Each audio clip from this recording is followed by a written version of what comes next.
ಜೀವನ ಶೈಲಿ ಬಗ್ಗೆ ನಾವು ಧ್ಯಾನಿಸುವಾಗ ಕರ್ತನೇ ನೀ ನಮ್ಮೊಟ್ಟಿಗಿದ್ದು ನಿನ್ನ ಆತ್ಮೂಲಕವಾಗಿ ಅನೇಕ ವಿಷಯಗಳನ್ನು ತಿಳಿಸಲ್ಪಡು. ನೀ ನಮ್ಮ ಮಧ್ಯದಲ್ಲಿ ಮಾತಾಡು. ಯೇಸು ನಮ್ಮಲ್ಲಿ ಬೇಡಿಕೊಳ್ತೀನಿ ತಂದೆ, ಆಮೀನ್. ಕರ್ತನಲ್ಲಿ ಪ್ರೀತಿಯುಳ್ಳ ಪ್ರಿಯರೇ, ಈ ದಿನವೂ ನನಗೆ ಕೊಟ್ಟಲ್ಪಟ್ಟಂಥ ಸುವಾರ್ತಿಕರು ಅಲಿಸ್ ಮಿಲ್ಡ್ರೆಡ್ ಕೇಬಲ್ ಇವ್ರ ಬಗ್ಗೆ ನಾವು ಧ್ಯಾನಿಸೋಣ. ಈ ಸ್ತ್ರೀಯು 1878ರಿಂದ ಈಕೆ ಜನನವಾಗ್ತಿದೆ. 1952ರಲ್ಲಿ ಇವರು ಮರಣ ಹೊಂದ್ತಾರೆ. ಈ ದಿನದ ಒಂದು ವಾಕ್ಯ ಭಾಗ ಹೇಗಿದೆ ಅಂದರೆ, ಆದಿಕಾಂಡ 24ನೇ ಅಧ್ಯಾಯ 1-24 ದೇವರು ಇಸಾಕನಿಗೆ ಹೆಂಡತಿಯನ್ನು ಒದಗಿಸಿದ್ದು ಕುರಿತು ನೋಡ್ತೀವಿ. ನಾವು ಅಲಿಸ್ ಮಿಲ್ಡ್ರೆಡ್ ಕೇಬಲ್ ಅವ್ರ ಬಗ್ಗೆ ನಾವು ಧ್ಯಾನಿಸೋಣ. ಕರ್ತನ ಪ್ರೀತಿಯುಳ್ಳ ಪ್ರಿಯರೇ, ಆಲಿಸ್ ಮಿಲ್ಡ್ರೆಡ್ ಕೇಬಲ್ ಒಬ್ಬ ಪ್ರವರ್ತಕ ಕ್ರೈಸ್ತ ಸುವಾರ್ತಿಕರಾಗಿರ್ತಾರೆ. ಇವರು ಶಿಕ್ಷಣ ತಜ್ಞರು ಮತ್ತು ಸಾಮಾಜಿಕ ಕಾರ್ಯಕರ್ತೆ ಆಗಿರ್ತಾರೆ. ಇವರು 20ನೇ ಶತಮಾನದ ಆರಂಭದಲ್ಲಿ ಚೀನಾದಲ್ಲಿ ತಮ್ಮ ದೀರ್ಘ ಮತ್ತು ಫಲಪ್ರದ ಕೆಲಸಕ್ಕೆ ಹೆಸರುವಾಸಿ ಆಗಿರ್ತಾರೆ. ಸವಲಿನ ಪ್ರದೇಶಗಳಲ್ಲಿ ಸೇವೆ ಸಲ್ಲಿಸಿದ ತನ್ನ ಕಾಲದ ಕೆಲವೇ ಮಹಿಳೆಯ ಸುವಾರ್ತಿಗಳಲ್ಲಿ ಒಬ್ಬಳಾಗಿರ್ತಾರೆ. ಅವರು ಚೀನಾದಲ್ಲಿ ಶಿಕ್ಷಣ, ವೈದ್ಯಕೀಯ ಆರೈಕೆ ಮತ್ತು ಸುವಾರ್ಥ ಬೋಧನೆಗೆ ಗಮನಾರ್ಹ ಕೊಡುಗೆಗಳನ್ನು ನೀಡಿರುತ್ತಾರೆ. ಈ ಒಂದು ಸ್ತ್ರೀಯು ಸುವಾರ್ತೆ ಕರೆ ಹೇಗೆ ಆಗುತ್ತೆ ಅಂದರೆ, ಅಲಿಸ್ ಮಿಲ್ಡ್ರೆಡ್ ಕೇಬಲ್ ಅವರು 1878ರಲ್ಲಿ ಇಂಗ್ಲೆಂಡ್ನಲ್ಲಿ ಜನಿಸ್ತಾರೆ. ಅವರು ಕ್ರೈಸ್ತ ಮನೆಯಲ್ಲಿ ಬೆಳೀತಾರೆ ಮತ್ತು ಸುವಾರ್ತಿಕ ಕೆಲಸದ ಮೂಲಕ ದೇವರ ಸೇವೆ ಮಾಡಲು ಬಲವಾದ ಕರೆಯನ್ನು ಬೆಳೆಸಿಕೊಂಡಿರ್ತಾರೆ. ಅಗತ್ಯ ಇರುವ ಜನರಿಗೆ ಸೇವೆ ಸಲ್ಲಿಸುವ ಮತ್ತು ಕ್ರಿಸ್ತನ ಸಂದೇಶವನ್ನು ಹರಡುವ ಅವರ ಆಳವಾದ ಉತ್ಸಾಹವು ಅವರನ್ನು ಮಿಷನರಿ ಜೀವನವಾಗಿ ಮುಂದುವರಿಸಲು ಕಾರಣವಾಯಿತು. ಈ ಸಹೋದರಿ 1901ರಲ್ಲಿ ಜೇಮ್ಸ್ ಆಡ್ಸನ್ ಟೇಲರ್ ಸ್ಥಾಪಿಸಿದ ಚೀನಾ ಇನ್ಲ್ಯಾಂಡ್ ಸುವಾರ್ತನ ಆಶ್ರಯದಲ್ಲಿ ಆಲಿಸ್ ಚೀನಾಕ್ಕೆ ಹೋದರು. ಚೀನಾ ಜನರನ್ನು ವಿಶೇಷವಾಗಿ ನಿರ್ಲಕ್ಷಿಸಲ್ಪಟ್ಟ ಮತ್ತು ಶಿಕ್ಷಣ ಅಥವಾ ಆರೋಗ್ಯ ಸೇವೆಗೆ ಕಡಿಮೆ ಪ್ರದೇಶವನ್ನು ಹೊಂದಿದ ಮಹಿಳೆಯರು ಮತ್ತು ಮಕ್ಕಳನ್ನು ತಲುಪಲು ಅವರು ತೀವ್ರವಾಗಿ ಪ್ರೇರಿತರಾಗ್ತಾರೆ. ಇವರ ಒಂದು ಸೇವೆಯಲ್ಲಿ ಇವ್ರ ಸಂಗಡ ಒಂದು 3 ಮಹಿಳೆಯರ ಸಂಗಡ ಇವರು ಸೇವೆಯನ್ನು ಪ್ರಾರಂಭಿಸ್ತಾರೆ. ದೇವರ ಕೇಳಿದಾಗೆ ಮೂರು ಉರಿ ಹಗ್ಗ ಹರಿಲಾರ್ದೆಂಬ ಹಾಗೆ ಇವರು ಮಿಲ್ಡ್ರೆಡ್ ಗ್ಯಾಬೆಲ್ ಮತ್ತು ಯು ಫ್ರೆಂಚ್ ಮತ್ತು ಫ್ರಾನ್ಸಸ್ ಫ್ರೆಂಚ್ ಇದಕ್ಕೆ ಉದಾಹರಣೆಗಳಾಗಿದ್ದರು. ಈ 3 ಮಹಿಳೆಯರು ಧೈರ್ಯಶಾಲಿ ಮಹಿಳೆಯರು. ಅವರು ದೇವರ ಪ್ರೀತಿಯಿಂದ ಸ್ಪರ್ಶಿಸಲ್ಪಟ್ಟವರು ಮತ್ತು ಅನೇಕ ಸೇವೆಯನ್ನು ಸಲ್ಲಿಸಲ್ಪಟ್ಟವರು. ಅವರು ನಾಶವಾಗುತ್ತಿರುವ ಆತ್ಮಗಳ ಬಗ್ಗೆ ಬಹಳ ಚಿಂತಕರಾಗಿರ್ತಾರೆ ಮತ್ತು ಪ್ರತಿದಿನ ಅವರಿಗಾಗಿ ಪ್ರಾರ್ಥನೆಯಲ್ಲಿ ನಿರಂತರಾಗಿರ್ತಾರೆ. ಅವರು ತಮ್ಮ ಪ್ರಾಣಗಳನ್ನು ಸಹ ತ್ಯಾಗ ಮಾಡಿ ಸುವಾರ್ತೆ ಸೇವೆಯನ್ನು ಮಾಡ್ತಿರ್ತಾರೆ. ಮಿಲ್ಡ್ರೆಡ್ ಇವರು 1878ರಲ್ಲಿ ಇಂಗ್ಲೆಂಡ್ನಲ್ಲಿ ಜನಿಸ್ತಾರೆ. ಬಾಲ್ಯದಿಂದಲೇ ಅವರಿಗೆ ಸೇವೆ ಹೊರೆ ಮತ್ತು ಭಾರತಕ್ಕೆ ಹೋಗಬೇಕೆಂಬ ಆಸೆ ಸಹ ಇತ್ತು. ಆದರೆ ದೇವರ ಯೋಜನೆ ಬೇರೆಯಾಗಿತ್ತು. ಅವರು ತಮ್ಮ ಆಸೆಗಳನ್ನು ಬದಿಗಿಟ್ಟು ದೇವರ ಚಿತ್ತಕ್ಕೆ ಆದ್ಯತೆಯನ್ನು ನೀಡಿದರು. 1902ರಲ್ಲಿ ಅವರಿಗೆ ಕರೆ ಬಂದಿತ್ತು ಮತ್ತು ಸುವಾರ್ತಿಗಳಾಗಿ ಚೀನಾಕ್ಕೆ ಹೋದರು. ಅವರು ಈಗಾಗಲೇ ಅಲ್ಲಿ ನೆಲೆಸಿದ್ದ ಕೆಲವು ಸೇವಿಕರ ಜೊತೆ ಸೇರಿಕೊಂಡರು ಮತ್ತು ಅವ್ರ ಗುಂಪಾಗಿ ಸೇವೆ ಕಾರ್ಯಗಳನ್ನು ಪ್ರಾರಂಭಿಸ್ತಾರೆ. ಇವರು ಎಲ್ಲೆಲ್ಲಿ ಸುವಾರ್ತೆಗೆ ಹೋಗುತ್ತಾರೋ ಅಲ್ಲೆಲ್ಲ ಇವರು ಡೇರಿಗಳನ್ನು ಹಾಕ್ಕೊಂಡು ಅಲ್ಲಿ ಜನಗಳಿಗೆ ಸುವಾರ್ತೆಯನ್ನು ಸಾರಿ ಕರ್ತನ ಕಡೆಗೆ ಅವ್ರನ್ನ ನಡೆಸ್ತಾರೆ. ಅಷ್ಟು ಮಾತ್ರವಲ್ಲ, ಇವರು ಚೀನಾ ದೇಶದಲ್ಲಿ ಅನೇಕ ಶಾಲೆಗಳನ್ನು ಇವರು ತೆರೀತಾರೆ. 1923ರಲ್ಲಿ ಅವರು ಕಾಂಚೋ ಎಂಬ ಸ್ಥಳಕ್ಕೆ ಹೋಗ್ತಾರೆ. ನಂತರ ಅವರು ಗೋಬಿ ಮರುಭೂಮಿಗೆ ಹೋಗಿ 8 ವರ್ಷಗಳ ಕಾಲ ಅಲೆಮಾರಿ ಜನರಿಗೆ ಅವರ ಸಹಾಯಕರಾಗ್ತಾರೆ. ಅಂದರೆ ಅಲ್ಲಿ ಅಲೆಮಾರಿ ಜನಗಳು ಸುವಾರ್ತೆ ಸಾರಲ್ಪಟ್ಟಿರಲ್ಲ.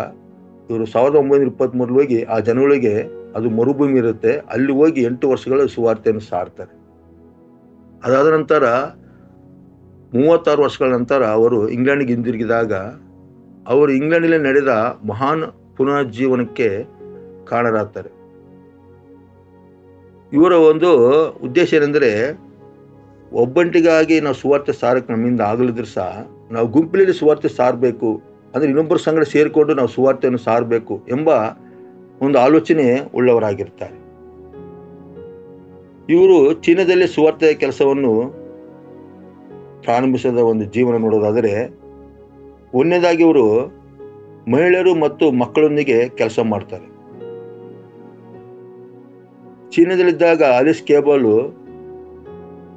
ಇವರು ಮಹಿಳೆಯರು ಮತ್ತು ಮಕ್ಕಳನ್ನು ತಲುಪುವತ್ತ ವಿಶೇಷ ಗಮನ ಹರಿಸ್ತಾರೆ. ಚೀನಾ ದೇಶದಲ್ಲಿ ಮಹಿಳೆಯರು ಅವ್ರ ಮನೆ ಕೆಲಸಕ್ಕೆ ಮಾತ್ರ ಸೀಮಿತರಾಗಿರ್ತಾರೆ. ಹೊರಡೆ ಬಂದು ಅವರು ಸಮಾಜದಲ್ಲಿ ಗುರುತಿಸಿಕೊಳ್ಳಲ್ಲ.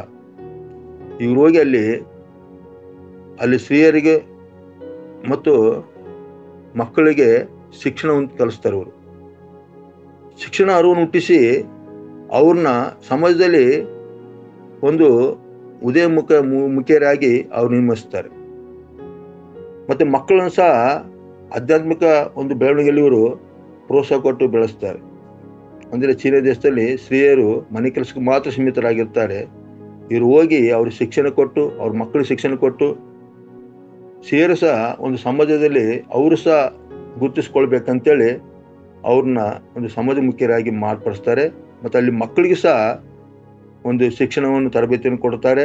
ಮತ್ತು ಅಷ್ಟು ಮಾತ್ರ ಅಲ್ಲ, ಇವರು ಅದ್ರ ಮೂಲಕವಾಗಿ ಕ್ರಿಸ್ತನ ಒಂದು ಆಧ್ಯಾತ್ಮಿಕಕ್ಕೆ ಇವರು ಅವ್ರ ಮಕ್ಕಳನ್ನ ಬೆಳೆಸ್ತಾರೆ. ಅಂದರೆ ಆಧ್ಯಾತ್ಮಿಕ ಕಾರ್ಯಗಳಿಗೆ ಇವರು ಅದನ್ನು ಪ್ರೋತ್ಸಾಹ ಮಾಡ್ತಾರೆ. ಮತ್ತೆ ಅಲ್ಲಿ ಸ್ತ್ರೀಯರಿಗೆ ಮೂಲ ಜೀವನಕ್ಕಾಗಿ ಕೆಲವು ಸ್ವಂತ ಉದ್ಯೋಗಗಳು ಅವ್ರು ಕಲಿಸಿಕೊಡ್ತಾರೆ. ಅಷ್ಟು ಮಾತ್ರ ಅಲ್ಲ, ಅವ್ರನ್ನ ಸ್ವಾರ್ಥ ಸೇವಕರಾಗಿ ಸಹ ಅವ್ರನ್ನ ಕೆಲವು ಜನರನ್ನ ಮಾರ್ಪಡಿಸ್ತಾರೆ. ಮತ್ತೆ ಅದು ಚೀನಾದಲ್ಲಿ ಸುವಾರ್ತೆ ಕೆಲಸ ಮಾಡುವಾಗ ಇವರು ಎರಡನೇ ಕಾರ್ಯ ಏನಂದ್ರೆ, ವೈದ್ಯಕೀಯ ಮತ್ತು ಆರೋಗ್ಯ ರಕ್ಷಣೆಗೆ ಮಹತ್ವ ಕೊಡ್ತಾರೆ. ಅವರು ಅಲಿಸ್ ಕೇಬಲ್ ಅವರು ಬಡವರನ್ನು ಸಂಧಿಸ್ತಾರೆ. ಬಡವರ ರೋಗಿಯಲ್ಲಿರುವಾಗ ಅವ್ರನ್ನ ಒಂದು ವೈದ್ಯಕೀಯ ಆರೈಕೆಯನ್ನು ಮಾಡ್ತಾರೆ. ಅಂದರೆ ಅವ್ರನ್ನ ಒಂದು ಆಸ್ಪತ್ರೆಗೆ ಕರ್ಕೊಂಡು ಹೋಗೋದು, ವೈದ್ಯರ ಹತ್ರ ತೋರಿಸೋದು, ಅದರಲ್ಲಿ ಬಹಳ ಪ್ರಾಮುಖ್ಯತೆ ಉಳ್ಳವರಾಗಿರ್ತಾರೆ. ಮುಖ್ಯವಾಗಿ ಇವರು ಗ್ರಾಮೀಣ ಪ್ರದೇಶದಲ್ಲಿ ಒಂದು ಆರೋಗ್ಯ ಒಂದು ಸೇವೆಯನ್ನು ಇವರು ಪ್ರಾರಂಭಿಸ್ತಾರೆ. ಯಾಕಂದ್ರೆ ಗ್ರಾಮೀಣ ಪ್ರದೇಶದಲ್ಲಿ ಅನೇಕ ಜನಗಳಿಗೆ ಅನೇಕ ಕಾಯಿಲೆಗಳು ಬಂದಿರ್ತವೆ. ಅವರಿಗೆ ತಿಳುವಳಿಕೆ ಮುಟ್ಟಿಸ್ತಾರೆ, ಯಾವ ರೀತಿ ಇರಬೇಕು, ಯಾವ ರೀತಿ ಸ್ವಚ್ಛತೆ ಇರಬೇಕು ಅಂತೇಳಿ. ಮತ್ತೆ ಬಾಣಂತಿಯಲ್ಲಿರೋರ್ನ ಮತ್ತು ಬಡವರನ್ನ ಇವ್ರು ಕರ್ಕೊಂಡು ಹೋಗಿ ಕೆಲವು ಆಸ್ಪತ್ರೆಗೆ ತೋರಿಸಿ ಅವರಿಗೆ ಚಿಕಿತ್ಸೆಯನ್ನು ಸಹ ತೋರಿಸುವಂತ ಒಂದು ಪ್ರಯತ್ನ ಮಾಡ್ತಾರೆ. ಮತ್ತೆ ಅನೇಕ ಕಡೆಯಲ್ಲಿ ಇವರು ವೈದ್ಯಕೀಯ ಚಿಕಿತ್ಸಾಲಯವನ್ನು ಸ್ಥಾಪಿಸ್ತಾರೆ ಮತ್ತು ಸಮುದಾಯದ ಒಂದು ದೈಹಿಕ ಅಗತ್ಯಗಳನ್ನು ನೋಡಿಕೊಳ್ತಾರೆ. ಅಂದರೆ ಸಮಾಜದಲ್ಲಿ ಒಂದು ಅವ್ರು ಯಾವ ರೀತಿ ಇರಬೇಕು, ಪ್ರಬಲವಾಗಿರ್ಬೇಕು, ಮತ್ತು ಯಾವ ರೀತಿ ಅವರು ತಮ್ಮ ಜೀವಿತವನ್ನು ರಕ್ಷಿಸಿಕೊಳ್ಳಬೇಕು ಎಂಬುದನ್ನು ಇವರು ಕಲಿಸಿಕೊಡ್ತಾರೆ. ಮತ್ತೆ ಆಹಾರ ಸೇವನೆ ಬಗ್ಗೆ ಸಹ ಇವರು ಬಹಳ ಮಹತ್ವ ಕೊಡ್ತಾರೆ. ಜನಗಳು ಯಾವ ರೀತಿ ಆಹಾರ ತಿನ್ನಬೇಕು, ಅವ್ರು ಯಾವ ರೀತಿ ಮತ್ತೆ ಜೀವನ ನಡೆಸಬೇಕು ಎಂಬುದು ಇವರು ಹೇಳ್ತಾರೆ. ಮತ್ತೆ ಇವರು ಅಲ್ಲಿ ಚೀನಾದಲ್ಲಿ ಸುವಾರ್ತೆ ಸೇವೆ ಮಾಡುವಂತ ಕೆಲವು ಸೇವಕರ ಸಂಗಡ ಇವರು ಸಂಪರ್ಕ ಹೊಂದಿರ್ತಾರೆ. ಅಂದ್ರೆ ಅವ್ರ ಸಂಗಡ ಸೇರಿಕೊಂಡು ಕೆಲವು ಸುವಾರ್ತೆ ಸ್ಥಳಕ್ಕೆ ಹೋಗಿ ಸುವಾರ್ತೆಯನ್ನು ಸಾರ್ತಿರ್ತಾರೆ. ಅವ್ರ ಮೂಲಕವಾಗಿ ಕೆಲವು ವಿಷಯಗಳನ್ನು ತಿಳ್ಕೊಂಡು ಕರ್ತನ ಸುವಾರ್ತೆಯನ್ನು ಇನ್ನೂ ಜನಗಳಿಗೆ ಯಾರು ತಲುಪಿಲ್ಲೋ ಅವರಿಗೆ ಸುವಾರ್ತೆಯನ್ನು ಇವರು ತಲುಪಿಸಿರ್ತಾರೆ. ಇವರು ಒಂದು ವಾಕ್ಯವನ್ನು ಅಲ್ಲಿ ಪ್ರಬಲವಾಗಿ ನಂಬಿರ್ತಾರೆ. ಯಾವುದಂದ್ರೆ ಯೆಶಾಯ 58:10 ವಚನ. ಅಲ್ಲಿ ವಾಕ್ಯತಿದೆ, ನಿಮಗೆ ಪ್ರಿಯವಾದದ್ದನ್ನು ಹಸಿದವರಿಗೆ ಒದಗಿಸಿ ಕುಗ್ಗಿದವರ ಆಸೆಯನ್ನು ನೆರವೇರಿಸಿದರೆ ಆಗ ನಿಮಗೆ ಕತ್ತಲಲ್ಲಿ ಬೆಳಕು ಉದಯಿಸುವುದು, ನಿಮ್ಮ ಅಂಧಕಾರವು ಪರಿಹಾರವಾಗಿ ಮಧ್ಯಾಹ್ನವಾಗುವುದು. ಇದು ಇವರಿಗೆ ಬಹಳ ಒಂದು ಪ್ರಮುಖವಾದ ವಚನವಾಗಿರುತ್ತೆ ಸತ್ಯವೇದದಲ್ಲಿ. ಇದನ್ನು ಇವರು ಧ್ಯಾನಿಸ್ತಾರೆ. ಈ ವಚನ ಮೂಲಕವಾಗಿ ಇವರು ಅನೇಕ ಬಡವರಿಗೆ ಮತ್ತು ಹಸಿದವರಿಗೆ ಮತ್ತು ವೃದ್ಧರಿಗೆ, ಅಷ್ಟು ಮಾತ್ರ ಅಲ್ಲ, ಅನಾಥ ಮಕ್ಕಳಿಗೆ ಮತ್ತು ರೋಗ ಪೀಡಿತರಿಗೆ ಅನೇಕ ರೀತಿಯಲ್ಲಿ ಇವರು ಸಹಾಯ ಮಾಡ್ತಾರೆ. ಈ ವಾಕ್ಯ ಅವ್ರ ಜೀವಿತದಲ್ಲಿ ಒಂದು ಕಾರ್ಯ ಮಾಡುತ್ತೆ. ಅಂದ್ರೆ ಕತ್ತಲಿರೋ ಜನಗಳಿಗೆ ಇವರೇನ್ ಮಾಡ್ತಾರೆ, ಬೆಳಕಿನ ಕಡೆಗೆ ನಡೆಸ್ಕೊಂಡು ಬರ್ತಾರೆ. ಮತ್ತೆ ಸುವಾರ್ತೆಗೆ ಕರೆ ಮತ್ತು ಸುವಾರ್ಥ ಬೋಧನೆ. ಆಲಿಸ್ ಅವರ ಜೀವನವು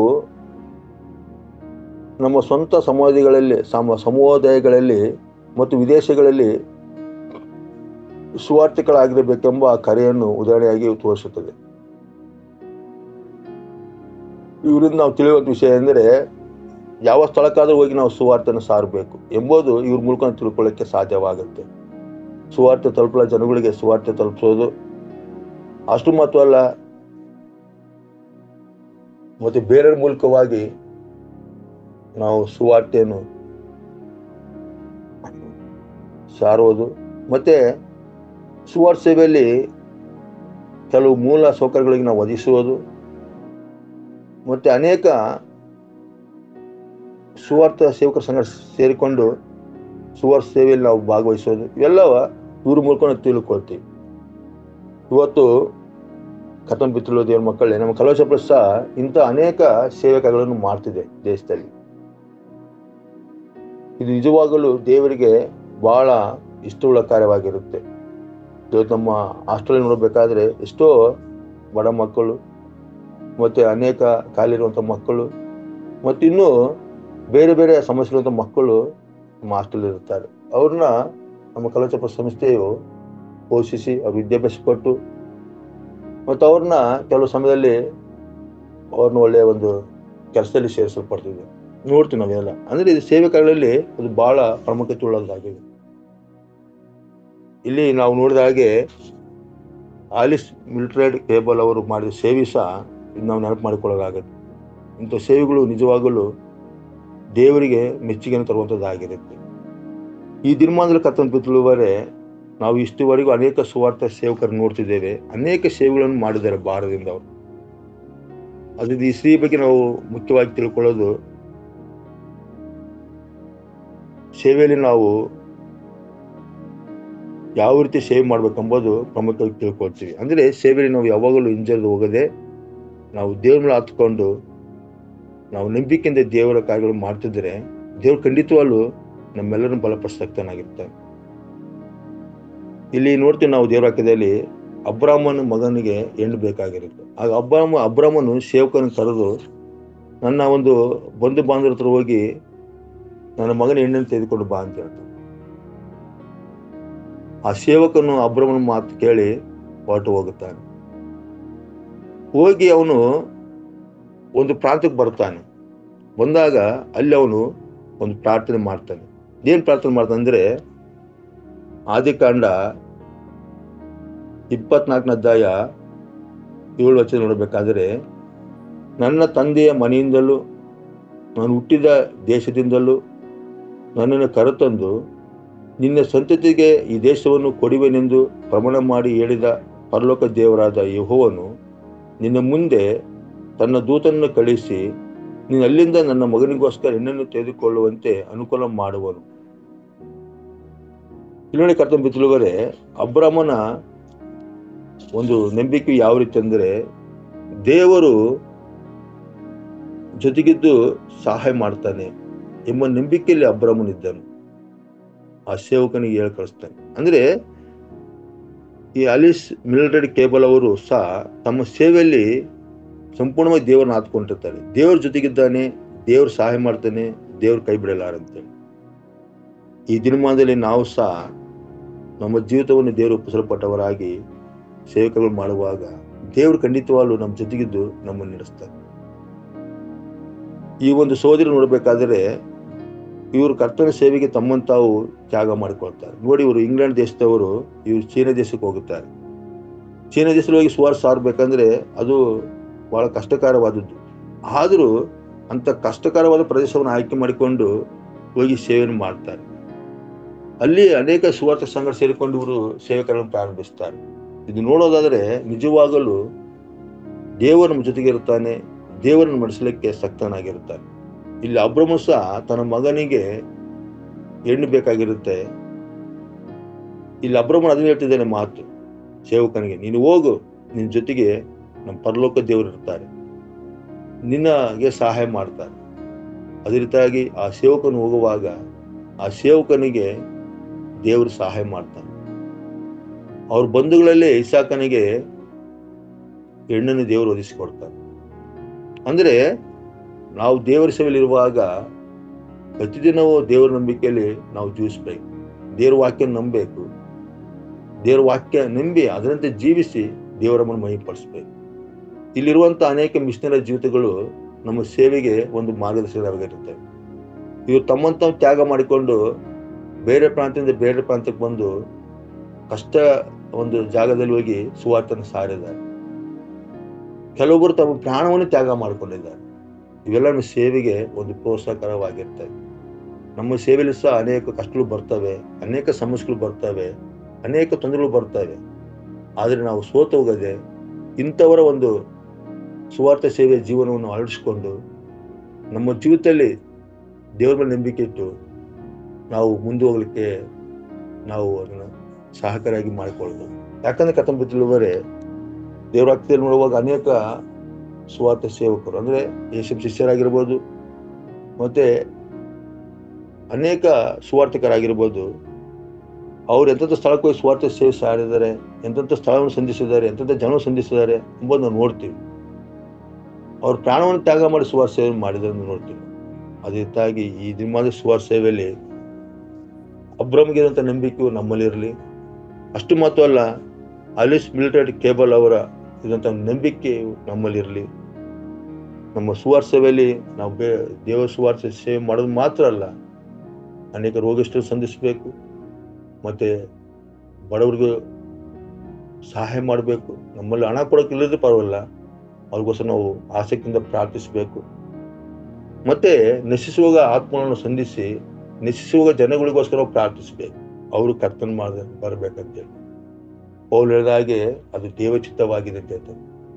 ಯಾಕಂದ್ರೆ ನೀವು ನಶಿಸುವ ಆತ್ಮಗೋಸ್ಕರ ನಾವು ಪ್ರಾರ್ಥಿಸುವಾಗ ಅದು ನಿಜವಾಗಲೂ ದೇವರು ಮೆಚ್ಚಿಸುವ ಆತ್ಮನಾಗಿದೆ. ಯಾಕಂದ್ರೆ ದೇವರ ಉದ್ದೇಶ ಎಲ್ಲರೂ ರಕ್ಷಣೆ ಹೊಂದಬೇಕು, ಎಲ್ಲರೂ ಕರ್ತನ ಮಕ್ಕಳಾಗಿ ಮಾರ್ಪಡಬೇಕು. ಮುಖ್ಯವಾಗಿ ನಾವು ದೇವರ ಸೇವೆಯಲ್ಲಿ ಯಾವಾಗ ಕೃಷ್ಣ ನಂಬಿಕೆಯಲ್ಲಿ ನಾವು ಬೆಳೆಯುವಂತರಾಗಬೇಕು. ಕೆಲವು ಸಮಯದಲ್ಲಿ ಸೈತಾನನು ಬಂದು ನಂಬಿಕೆಯಲ್ಲಿ ಬಲನಾಗಿ ಮಾಡ್ತಾನೆ. ಪೇತ್ರನ ಹಾಗೆ ನೀವು ದೃಢ ನಂಬಿಕೊಳ್ಳುವವರಾಗಿರುತ್ತೆ ಅಂತ ನನ್ನ ಪತ್ರಿಕೆ ಎಚ್ಚರವಾಗಿರುತ್ತೆ ಅಂತ. ಸೈತಾನು ಸಿಂಹದೂಪದಲ್ಲಿ ಯಾರು ನುಂಗ್ಲಿ ಅಂತ ಒಂದ್ಸ ಆಗ್ತಾನೆ. ಅದರಿಂದ ಕಟ್ಟಂಬಿತ್ತುವರೆ ಪ್ರತಿದಿನವೂ ನಾವು ಕ್ರಿಸ್ತ ನಂಬಿಕೆಯಲ್ಲಿ ಮುಂದೆ ಹೋಗೋಣ, ಕ್ರಿಸ್ತ ನಂಬಿಕೆಯಲ್ಲಿ ಸೇವೆ ಕಾರ್ಯಗಳು ಮಾಡೋಣ. ದೇವರು ತನ್ನ ನಂಬಿದವನು ಯಾವತ್ತೂ ಕೈ ಬಿಡಲ್ಲ. ಯಾಕಂದ್ರೆ ನಾವು ಒಟ್ಟಾಗಿ ಸೇರಿಕೊಂಡು ಸೇವೆ ಮಾಡುವಾಗ ನಿಜವಾಗಲೂ ಅಲ್ಲಿ ದೇವರ ಆಶೀರ್ವಾದ ಹೆಚ್ಚಾಗಿರುತ್ತೆ. ನಾವು ಸುವಾರ್ಥ ಸೇವೆಯಲ್ಲಿ ಸೇವಕರ ಸಂಗಡ ವಿಶ್ವಾಸಗಳು ಸೇರಬೇಕು. ಎಲ್ಲ ಒಟ್ಟಾಗಿ ಸೇರಿಕೊಂಡು ಅಲ್ಲಿ ಸುವಾರ್ಥ ಸೇವೆ ಮಾಡುವಾಗ ಅಲ್ಲಿ ಅನೇಕ ಜನರು ರಕ್ಷಣೆ ಬರಲಿಕ್ಕೆ ಸಾಧ್ಯವಾಗುತ್ತೆ. ಯಾಕಂದ್ರೆ ಕರ್ತಂಬಿತ್ತುವರೆ ದೇವರು ನಮ್ಮ ಸಂಘಟನೆ ನಡೆಸಲಿಕ್ಕೆ ಸಕ್ತರಾಗಿರ್ತಾನೆ. ಅಬ್ರಹಾಮನ ನೋಡಿ ಆ ಮಾತು ಹೇಳ್ತಾನೆ, ಹೋಗು ನೀನು ದೇವ್ರ ಜೊತೆಗಿದ್ದು ಸಹಾಯ ಮಾಡ್ತಾನೆ. ಅದೇ ದೇವರು ಸಹಾಯ ಮಾಡೋದನ್ನು ನೋಡ್ತೀವಿ ನಾವು. ಇಲ್ಲಿ ಸಹ ಅಲಿಸ್ ಮಿಲಿಟರಿ ಕೇಬಲ್ ಅವರು ಆ ಒಂದು ನಂಬಿಕೆಯಲ್ಲಿ ಅವರು ಚೀನಾ ದೇಶಕ್ಕೆ ಹೋದಾಗ ದೇವರು ಸಹಾಯ ಮಾಡಿ ಅಲ್ಲಿ ಅನೇಕ ಸ್ತ್ರೀಯರನ್ನ ಮತ್ತು ಅನೇಕ ಒಂದು ಮಕ್ಕಳನ್ನ ಒಂದು ಶಿಕ್ಷಣ ಹೊಂದುವಂತೆ ದೇವರು ಸಹಾಯ ಮಾಡಿದ. ಅಷ್ಟು ಮಾತ್ರ ಅಲ್ಲ, ಅನೇಕ ಕಡೆಯಲ್ಲಿ ಹೋಗಿ ಇವರು ಅಲ್ಲಿ ಆಸ್ಪತ್ರೆ ಪ್ರಾರಂಭ ಮಾಡಲಿಕ್ಕೆ ಮತ್ತು ಅನೇಕ ಸ್ತ್ರೀಯರನ್ನು ಸಮಾಜದಲ್ಲಿ ಒಂದು ಗೌರವ ಉಳ್ಳವರಾಗಿ ಮಾಡಲಿಕ್ಕೆ ದೇವರನ್ನು ಉಪಯೋಗಿಸಿದೆ. ಅದರಿಂದ ಕರ್ತನ ಪ್ರಿಯದ ಮಕ್ಕಳೇ, ನಾವು ದೇವರ ವಾಕ್ಯನ ಆತ್ಕೊಂಡು ಮುಂದೆ ಹೋಗುವಾಗ ದೇವರ ನಮ್ಮ ಸೇವಕರಲ್ಲಿ ಅನೇಕ ಸಹಾಯಗಳು ಮಾಡಿ ನಡೆಸಲಿಕ್ಕೆ ಸಕ್ತನಾಗಿರ್ತಾರೆ. ಅದರಿಂದ ಬೆಳಗಿನ ಜಾವದಲ್ಲಿ ಅಲಿಸ್ ಮಿಲಿಟರಿ ಕೇಬಲ್ ಅವ್ರ ಬಗ್ಗೆ ನಾವು ಧ್ಯಾನಿಸಲಿಕ್ಕೆ ದೇವರ ನಮಗೆ ಸಹಾಯ ಮಾಡಿದ ಮೂಲಕ ನಾವು ತಿಳಿಯೋದು ಒಂದೇ ಏನಂದ್ರೆ ಒಟ್ಟಾಗಿ ಸೇವೆ ಮಾಡೋಣ, ದೇವರ ಜೊತೆಗಿದ್ದು ಬಲಪಡಿಸಲಿಕ್ಕೆ ಸಕ್ತನಾಗಿರ್ತಾರೆ. ದೇವ್ರ ವಾಕ್ಯನ ಆಶೀರ್ವಾದ ಮಾಡಲಿ. ಆಮೇಲೆ ಪ್ರಾರ್ಥನೆ ಮಾಡೋಣ. ಸ್ವರ್ಗೀಯ ತಂದೆ ಆಲಿಸ್ ಮಿಲ್ಟೆಡ್ ಕೇಬಲ್ ಅವರ ಜೀವನ ಮತ್ತು ಪರಂಪರೆಗಾಗಿ ನಾವು ನಿಮಗೆ ವಂದನೆ ಹೇಳುತ್ತೇವೆ. ಅವರ ಸೇವೆಗೆ, ಅವರ ಸಮರ್ಪಣೆ ಮತ್ತು ಚೀನಾದ ಜನರಿಗೆ ಶಿಕ್ಷಣ, ಸಬಲೀಕರಣ ಮತ್ತು ಗುಣಪಡಿಸುವ ಬಾಧ್ಯತೆ ಇಂದಿಗೂ ನಮಗೆ ಸ್ಫೂರ್ತಿ ನೀಡುತ್ತದೆ. ಸವಾಲುಗಳನ್ನು ಎದುರಿಸುವಾಗ ಅವರ ಧೈರ್ಯ ಮತ್ತು ಪರಿಶ್ರಮಕ್ಕಾಗಿ ನಾವು ನಿಮಗೆ ವಂದನೆ ಹೇಳುತ್ತೇವೆ. ಕರ್ತನೆ, ಅಗತ್ಯವಿರುವವರನ್ನು ತಲುಪುವ ಮೂಲಕ, ಸುವಾರ್ತೆಯನ್ನು ಹಂಚಿಕೊಳ್ಳುವ ಮೂಲಕ ಮತ್ತು ನಮ್ಮ ಸುತ್ತಮುತ್ತಲಿರುವ ಜೀವನದಲ್ಲಿ ಬದಲಾವಣೆ ತರುವ ಮೂಲಕ ನಮ್ಮ ನಂಬಿಕೆಯನ್ನು ಇದೇ ರೀತಿಯಲ್ಲಿ ಜೀವಿಸಲು ನಮಗೆ ಸಹಾಯ ಮಾಡು. ಇತರರಿಗೆ, ವಿಶೇಷವಾಗಿ ಅತ್ಯಂತ ದುರ್ಬಲರಿಗೆ ಸೇವೆ ಸಲ್ಲಿಸಲು ನಮಗೆ ಅದೇ ರೀತಿ ಧೈರ್ಯ ಇರಲಿ. ಕರ್ತನೆ, ಈ ಜೂಮ್ ಆ್ಯಪಲ್ಲಿ ವಾಕ್ಯ ಕೇಳಿದ ಪ್ರತಿಯೊಬ್ಬರನ್ನ ಆಶೀರ್ವಾದ ಮಾಡು. ಯಾರು ಕಷ್ಟದಲ್ಲಿದ್ದಾರೋ, ಸಮಸ್ಯೆಯಲ್ಲಿದ್ದಾರೋ, ಚಿಂತೆಯಲ್ಲಿದ್ದಾರೋ, ದುಃಖಲಿದ್ದಾರೋ, ನೀನು ಬಲವಂತನಾಗಿದ್ದೆ. ನೀನು ಮರ್ಯಾದೆದು ಒಂದಿಲ್ಲಪ್ಪ. ಎಲ್ಲ ಜೊತೆ ಅದ್ಭುತ ಮಾಡು ಕರ್ತನೆ. ಮತ್ತು ನಮ್ಮ ಸುವಾರ್ತೆ ಸೇವೆಗಳಲ್ಲಿ ನೀ ಜೊತೆಗಿರು. ಪ್ರತಿದಿನ ಕರ್ತನೆ, ನಂಬಿಕೊಳ್ಳುವವರಾಗಿ ನಿನ್ನ ಸುವಾರ್ತೆ ಮಾಡಲಿಕ್ಕೆ ಸಹಾಯ ಮಾಡು. ಮುಖ್ಯವಾಗಿ ನಮ್ಮ ಕಲಸಪ್ಪ ಸಂಸ್ಥೆಯನ್ನು ಆಶೀರ್ವಾದ ಮಾಡು. ನಡೆಸ್ಕೊಂಡು ಹೋಗುವಂಥ ಮುಖ್ಯಸ್ಥರನ್ನ ಆಶೀರ್ವಾದ ಮಾಡು. ಕಲಸಪ್ಪ ಸೇವೆ ಎಲ್ಲ ಸೇವಕರನ್ನು, ಎಲ್ಲ ವಿಶ್ವಾಸಗಳನ್ನು ಆಶೀರ್ವಾದ ಮಾಡು. ಎಲ್ಲರ ಅಗತ್ಯಗಳನ್ನು ಪೂರೈಸಿ. ಇದಕ್ಕೆ ಸಹಾಯ ಮಾಡೋ ಪ್ರತಿಯೊಬ್ಬ ಸಹಾಯಕರನ್ನು ಆಶೀರ್ವಾದ ಕರ್ತನೆ ಮಾಡಿ ಎಲ್ಲ ಉಪಕರಿಸ್ತೇವೆ. ಈ ದಿನವೆಲ್ಲ ಕರ್ತನೆ ನಮ್ಮೆಲ್ಲರನ್ನ ನಿನ್ನ ಆತ್ಮದಲ್ಲಿ ತುಂಬಿಸಿ ನಡೆಸ್ಕೊಂಡು ಹೋಗ್ಬೇಕಂತ ಯೇಸು ಕ್ರಿಸ್ತನ ಶ್ರೇಷ್ಠ ನಾಮದಲ್ಲಿ ಬೇಡಿಕೊಟ್ಟು ತಂದೆ. ಆಮೆನ್.